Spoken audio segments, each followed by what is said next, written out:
Hello bankers, कैसे हो आप लोग। स्वागत है आपका मेरे यूट्यूब चैनल इट्स इजी पर। आशा करती हूँ आप सब स्वस्थ होंगे और सब अपने ब्रांच के काम में व्यस्त होंगे। तो चलिए, थोड़े से अपने व्यस्त टाइम में से टाइम निकाल कर अपने लिए इस वीडियो को देखिएगा, ताकि आप अभी से अपनी प्रमोशन एग्ज़ाम के लिए अच्छे से तैयारी कर सके। और अगर आप प्रमोटेड हैं तो भी ये वीडियो देख लीजिएगा, क्योंकि ये वीडियो देखने से हमारा जो नॉर्मल प्रोडक्ट्स के साथ जो लिंकअप है वो बना रहता है। तो चलिए वीडियो को स्टार्ट करते हैं। आशा करती हूँ आपने पिछली वीडियो देख ली होगी, जिसमें हमने एसएसए के ऊपर 15 क्वेश्चंस डिस्कस कर लिए थे, और आज हम 16 नंबर क्वेश्चन से स्टार्ट करने जा रहे हैं अपनी इस वीडियो स्टार्ट करने से पहले छोटी सी रिक्वेस्ट, वीडियो अगर आपको पसंद आए तो वीडियो को लाइक करिएगा, चैनल को सब्सक्राइब करिएगा और इसे ज़्यादा से ज़्यादा अपने फ्रेंड्स के साथ शेयर करिएगा। चलिए वीडियो स्टार्ट करते हैं। क्वेश्चन 16 नंबर क्वेश्चन पूछ रहा है, is nomination available in SSA scheme. तो क्या एसएसए स्कीम में नॉमिनेशन अवेलेबल है? आंसर है no, nomination can be made in SSA accounts. तो एसएसए अकाउंट्स में नॉमिनेशन नहीं होता। अब इसके पीछे थोड़ा सा लॉजिक समझिएगा, क्योंकि एसएसए अकाउंट एक माइनर गर्ल चाइल्ड के बेनिफिट के लिए खोला जाता है। यानी कि वो लड़की 10 साल से छोटी है तभी हम एक खाता खोलते हैं ना, तो अभी वो माइनर है, उसके बेनिफिट के लिए उसके पेरेंट्स गार्जियन खोलते हैं इस अकाउंट को। तो वैसे तो नॉर्मली जब हम सेविंग अकाउंट खोलते हैं माइनर बच्चे का, तो उसके अंदर क्या रहता है, गार्जियन माइनर के बिहाफ पे नॉमिनी अपॉइंट करता है। और अगर सेल्फ ऑपरेटेड अकाउंट खोल रहे हैं माइनर का, तब भी जो हमारा अकाउंट ओपनिंग फॉर्म होता है उस पर अगर नॉमिनेशन हम करवा रहे हैं, नॉमिनेशन कोई माइनर चाहता है कि उसके अकाउंट में नॉमिनेशन हो, तो फिर वो माइनर वाला नॉमिनेशन वाला जो सेक्शन है उस पर माइनर के साइन नहीं होते, उसके बिहाफ पे उसके जो गार्जियन है वो नॉमिनेट करते हैं। यानी कि हमारा जो नॉर्मल सेविंग अकाउंट खोलते हैं उसमें हम नॉमिनेशन कर देते हैं सेल्फ ऑपरेटेड अकाउंट अगर माइनर का हो तो। लेकिन एसएसए अकाउंट के अंदर क्योंकि लड़की के बेनिफिट के लिए खाता खोला जा रहा है, पेरेंट्स उसको ऑपरेट कर रहे हैं, तो यहाँ पर पेरेंट्स को या गार्जियन को ये अथॉरिटी नहीं दी गई कि वो नॉमिनेशन इसके अंदर कर सके। ठीक है। नेक्स्ट क्वेश्चन पूछ रहा है, can I withdraw money from my Sukanya Samriddhi account prematurely. अब देखो, वैसे तो नॉर्मली प्री मेच्योरली का मीनिंग हमको पता होगा, बट फिर भी कुछ कैंडिडेट्स हो सकता है ऐसे हों जिनको इंग्लिश में थोड़ा प्रॉब्लम हो। तो प्री मेच्योरली, मेच्योर क्या हुआ कि जब किसी खाते की अवधि पूरी हुई तब, और प्री होता है पहले, तो खाते की अवधि पूरी होने से पहले बीच में ही क्या मैं सुकन्या समृद्धि अकाउंट से पैसे निकाल सकती हूँ? तो आंसर है नो, नहीं निकाल सकते। Only a partial withdrawal of up to 50% is allowed, and that also when the girl child has attained at least the age of 18 years or has passed 10th standard, whichever is earlier. This amount can be withdrawn only for higher education or wedding expense of the girl child. तो देखो, आप pre maturely time से पहले आप सुकन्या समृद्धि से पैसा, सारा पैसा नहीं निकाल सकते, लेकिन हाँ पार्शियल विड्रॉल कर सकते हो, यानी कि कुछ एक अमाउंट का विड्रॉल आप कर सकते हो। अब वो कितना होगा? 50%। 50% किसका? मान लीजिए हमारा फाइनेंशियल ईयर अब चल रहा है 24-25, यानी कि 1 अप्रैल 24 से 31 मार्च 25 तक का। तो अगर मैं 24-25 में अप्लाई कर रही हूँ मेरे सुकन्या समृद्धि अकाउंट से पैसे निकालने के लिए, तो उससे पिछले वाला जो फाइनेंशियल ईयर होगा, 24-25 से पीछे कौन सा होगा? 23-24। तो 23-24 का जो बैलेंस होगा, 23-24 का बैलेंस मतलब 31 मार्च 24 को जो बैलेंस होगा उसका 50% मैं निकाल सकती हूँ, पार्शियल विड्रॉल कर सकती हूँ। लेकिन किस पर्पस के लिए? सिर्फ 2 ही पर्पस बताए गए हैं, या तो लड़की की शादी करनी हो, उसका कुछ खर्चा निकालना हो उन पैसों से, या फिर उसकी आगे की पढ़ाई के लिए। और वो भी कब? उसके लिए भी 2 कंडीशन है, या तो जो लड़की है वो 18 साल की हो गई हो, या फिर उसने 10th स्टैंडर्ड पास कर लिया हो, दोनों में से जो भी चीज़ पहले हो गई हो। यानी कि अगर नॉर्मली हम देखते हैं कि कोई भी जो बच्चा होता है वो 15 या 16 साल की उम्र में अपनी 10th पास कर लेता है, तो या तो उसने 10th पास कर ली तो आप 15-16 साल की एज में निकाल पाओगे, और अगर किसी का लेट एडमिशन हुआ था या फिर कोई नहीं पढ़ रही है लड़की, तो फिर वहाँ पर जब तक वो 18 साल की नहीं हो जाती तब तक आप निकाल तब तक आप नहीं निकाल सकते, 18 साल के बाद आप निकाल पाएंगे। 50% बैलेंस आप निकाल पाएंगे। और दो ही पर्पस बताए गए हैं, या तो लड़की की मैरिज के लिए या फिर उसकी आगे की पढ़ाई के लिए। नेक्स्ट क्वेश्चन है हमारा, can an account holder choose not to close the account after it has reached maturity. अब ये कहता है कि जब अकाउंट हमारा मेच्योर हो जाए, यानी कि अकाउंट ओपन होने की डेट से 21 साल पूरे हो जाए, उसके बाद क्या अकाउंट होल्डर ऐसा कर सकता है कि वो अभी खाता बंद नहीं करवाना चाहता, वो 21 साल के बाद भी अपने खाते को कंटिन्यू रखना चाहता है।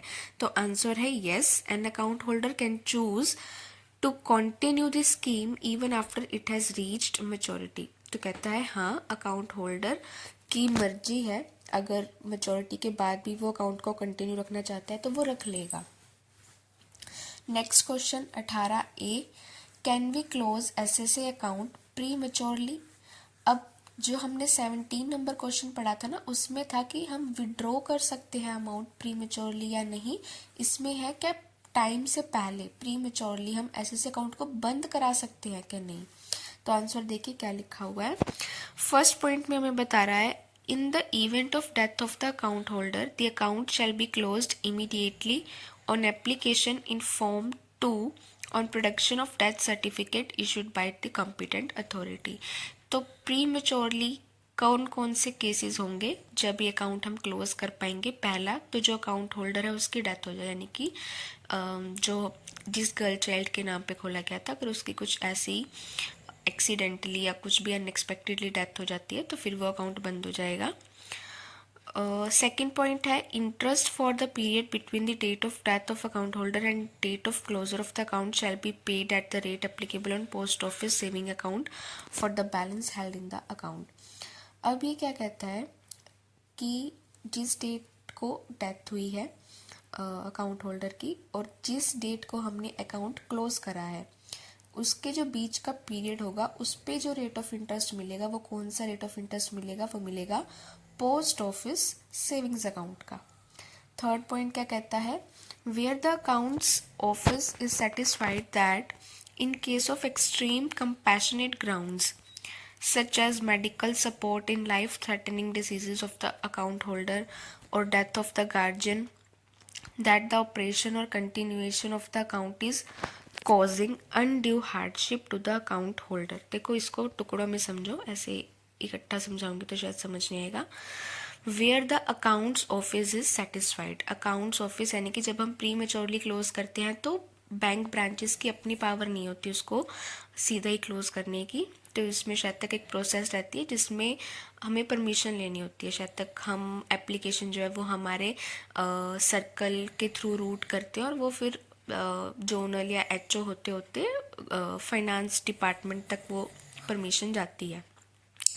तो अगर एक्सट्रीम कंपैशनेट ग्राउंड्स, कुछ ऐसी स्थितियाँ आ जाए, एक्सट्रीम बहुत ही ज़्यादा कंपैशनेट मतलब दयनीय स्थिति हो जाए, जैसे कि अगर अकाउंट होल्डर को इस टाइप की कोई बीमारी हो गई है कि अब उसका इलाज करवाने के लिए पैसे की ज़रूरत है, या फिर गार्जियन की डेथ हो जाए, डेथ ऑफ गार्जियन, गार्जियन की डेथ होगी तो नॉर्मल सी बात है कि अब अकाउंट को ऑपरेट करेगा कौन, उसके अंदर पैसे डलवाएगा कौन। दैट द ऑपरेशन और कंटिन्यूएशन ऑफ द अकाउंट की डेथ की वजह से उस खाते का संचालन या उस खाते को जारी रखना is causing undue hardship to the account holder. Cause मतलब कारण, अनड्यू मतलब कि अनुचित, हार्डशिप मतलब कि कठिनाई। तो वो अकाउंट होल्डर को उसके खाते के संचालन में कठिनाई पैदा कर रहा है।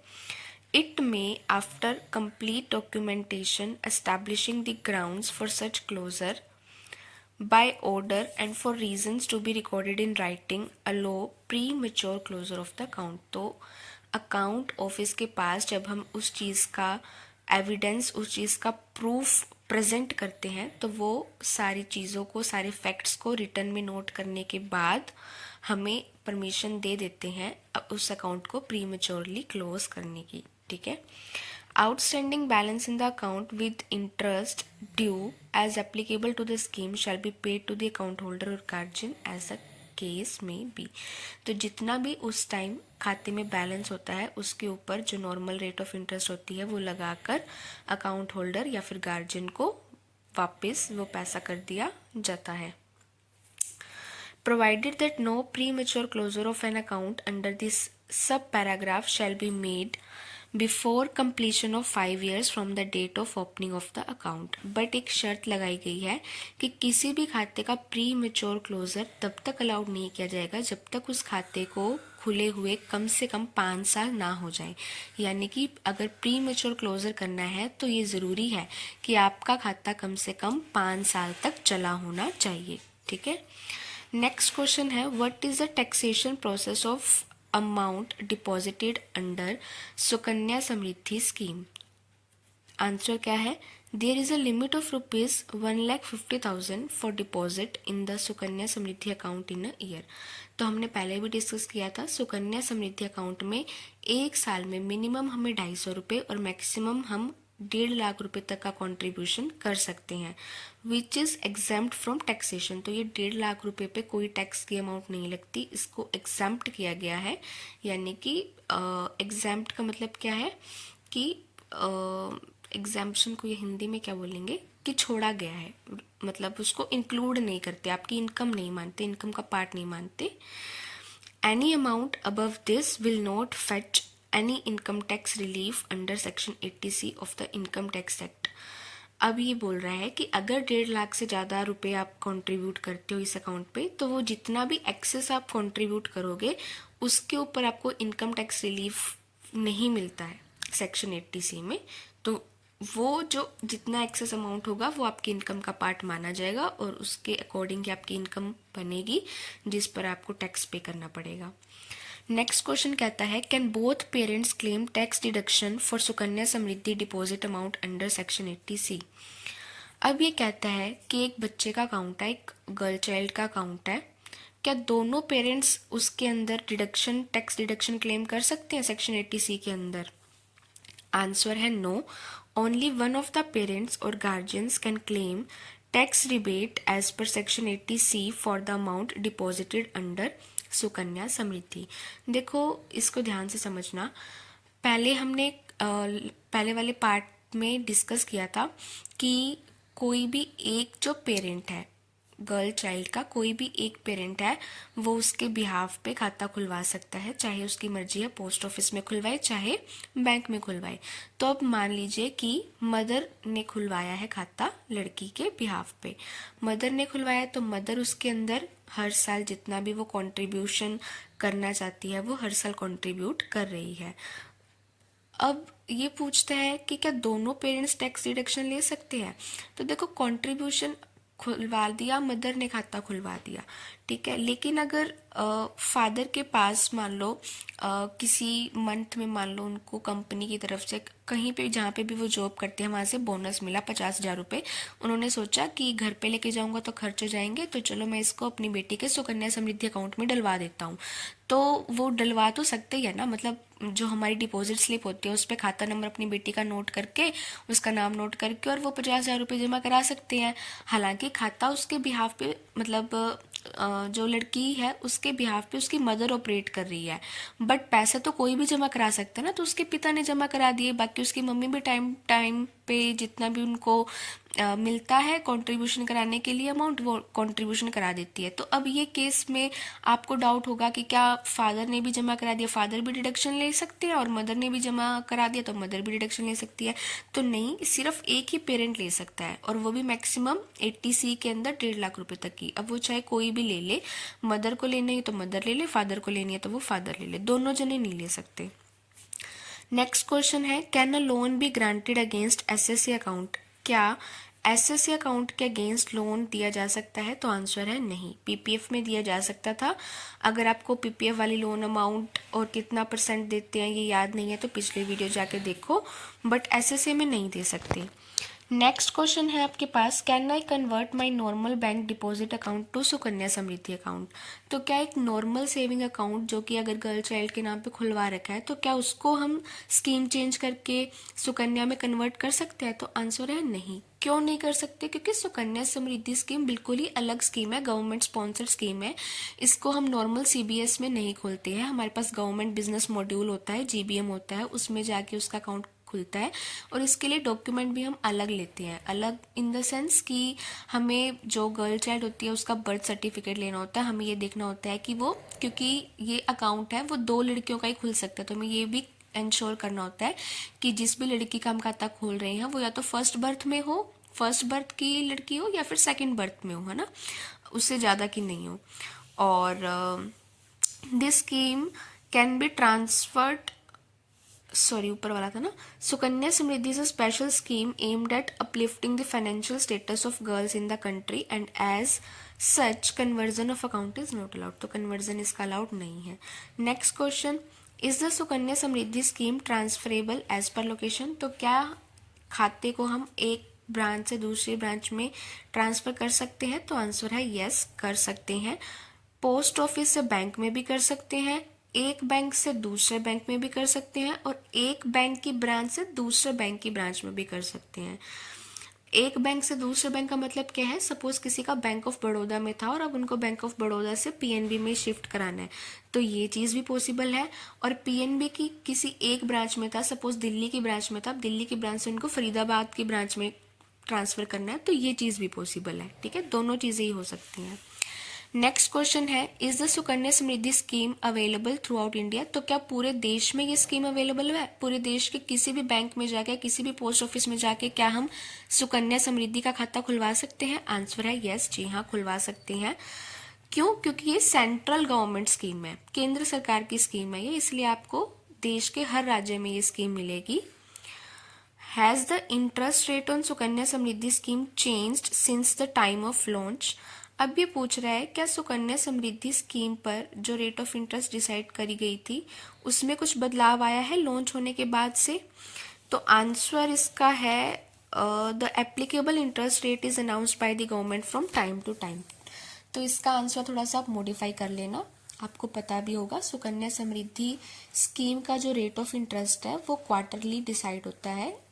सुकन्या अकेला ही नहीं है, PPF, Sukanya, senior citizen saving scheme और किसान विकास पत्र, तो ये 4-5 जो स्कीम्स होती हैं उनके rate of interest quarterly government of India decide करती है। और प्रेजेंटली आज के टाइम पे ये rate of interest 8.2% per annum चल रही है, जो कि सबसे ज़्यादा है गवर्नमेंट स्पॉन्सर्ड स्कीम्स में, सबसे ज़्यादा है। 8.2 सुकन्या समृद्धि में भी है और 8.2 रेट ऑफ इंटरेस्ट आपको सीनियर सिटीजन सेविंग स्कीम में भी मिल जाती है, तो सबसे ज़्यादा इन दोनों में ही है रेट ऑफ इंटरेस्ट। बाकी पीपीएफ में तो आपकी 7.10% पर एनम चल रही है, तो बहुत अच्छी रेट ऑफ इंटरेस्ट है सुकन्या अकाउंट के अंदर। तो ये वाला आंसर इसका आप मॉडिफाई कर लेना, ये आंसर इसका जब पहले कभी ये लॉन्च हुई होगी स्कीम तब ये पीडीएफ प्रिपेयर करी होगी तब ये इन्होंने लिखा होगा 8.4% का, बट नाउ इट इज़ 8.2%। तो लास्ट क्वेश्चन पे आ चुके हैं हम। लास्ट क्वेश्चन है, will I be issued a passbook under Sukanya Samriddhi Yojana, तो इसका तो आंसर मुझे लगता है पढ़ने की ज़रूरत है ही नहीं, क्योंकि हम लोग ब्रांच में काम करते हैं, हमें पता है कि सुकन्या समृद्धि की पासबुक हम देते हैं खाता खुलने के बाद।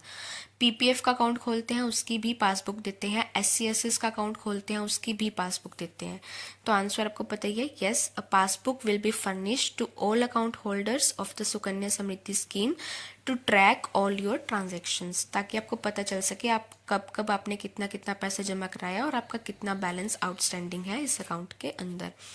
तो सुकन्या समृद्धि स्कीम हमारे यहाँ पर ख़त्म होती है। अगर फिर भी कुछ ऐसा लगा मुझे कोई पॉइंट रह गया है तो मैं नेक्स्ट जो भी कुछ भी वीडियो बनाऊंगी तो उसमें साथ में उस चीज़ को ऐड कर दूंगी, ताकि कोई भी पॉइंट हमारा छूटे ना, कोई भी पॉइंट हमारा मिस ना हो।